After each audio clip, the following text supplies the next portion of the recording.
ಹತ್ರ ಹೋಗಿ ಪ್ರಾರ್ಥನೆ ಮಾಡ್ಕೊಂಡು ನನ್ನ ಜೀವನ ಭಾಳ ಸಾಕಾಗ್ಯದ.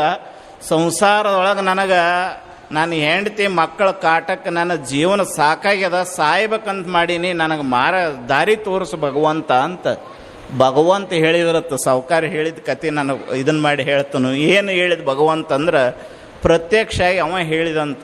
ನೋಡು, ನನಗಿದ್ದಷ್ಟು ಕಷ್ಟ ನಿನಗೇನಿಲ್ಲ. ನಿನಗೆ ಒಬ್ಬರು ಹ್ಯಾಂಡ್ರ, ಇಬ್ಬರು ಮಕ್ಕಳು, ಅಗದಿ ಆರಾಮದಿ, ನಿನಗೇನು ತೊಂದ್ರೆ ಇಲ್ಲ, ನಿನ್ನ ಮನೇದು ಅಷ್ಟ ಉಸಾಬಾರಿ ನಿನಗೆ. ನನ್ನ ಪರಿಸ್ಥಿತಿ ಹೇಳ್ತೀನಿ ಕೇಳು. ನನಗೆ ಇಬ್ಬರು ಮಕ್ಕಳು, ಹೆಂಡತಿ ಇಬ್ಬರು ಹ್ಯಾಂಡ್ರು, ಗಂಗೆನ ಮ್ಯಾಲೆ ಇಟ್ಕೊಂಡವನು, ಪಾರ್ವತಿನ ತೊಡಿ ಮೇಲೆ ಕುಂಡಿಸ್ಕೊಂಡವನು. ನನ್ನ ಆಭರಣಗಳು ಕೊಳ್ಳಾಗ ಹಾವು. ಅವ ಪರಮೇಶ್ವರನ ವಾಹನ ಯಾವುದು? ನಂದಿ.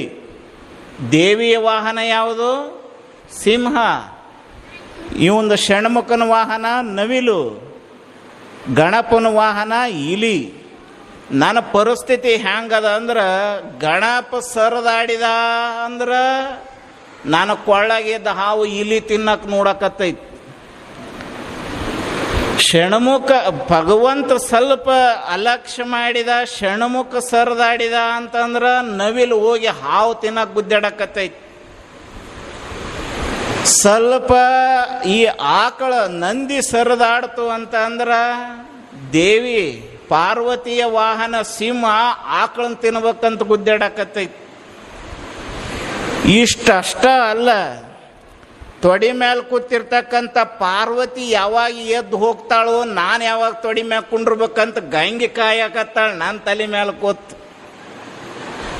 ಮತ್ತು ಇಷ್ಟೆಲ್ಲ ನೋಡ್ಕೊಂಡು ನಾನು ಸಿಟ್ಟಿಗೆ ಬಂದ್ರೆ ಒದರಾಡಿದಂದ್ರೆ ನನ್ನ ಗಂಟ್ಲದಾಗ ವಿಷ ಇಟ್ಕೊಂಡೇನು, ಅದೆಲ್ಲಿ ನಾನು ಒಳಗೆ ಹೋಗಿ ನಾ ಸಾಯ್ತೀನಂತ ನಾನು ವಿಚಾರ ಮಾಡಕತ್ತೀನಿ.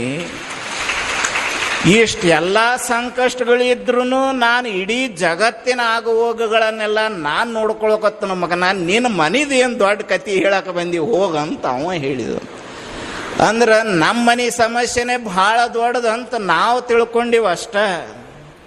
ನಮ್ಮ ಮನೆ ಸಮಸ್ಯೆಗಳು ಏನು ದೊಡ್ಡವಲ್ಲ, ನಮ್ಮ ಮನೆಗಳಿಗಿಂತ ಹೆಚ್ಚು ಸಮಸ್ಯೆಗಳು ಇರ್ತಾವ. ಅವನು ಯಾವನ್ನೂ ದೊಡ್ಡವನು ಮಾಡ್ಕೊಳ್ಳಾರ್ದಂಗ ಅದನ್ನು ನಾವು ಧೈರ್ಯವಾಗಿ ತೆಗೆದುಕೊಳ್ಬೇಕಾಗ್ತದೆ. ಆ ಧೈರ್ಯವಾಗಿ ತೆಗೆದುಕೊಳ್ಳುವಾಗ ಧೈರ್ಯ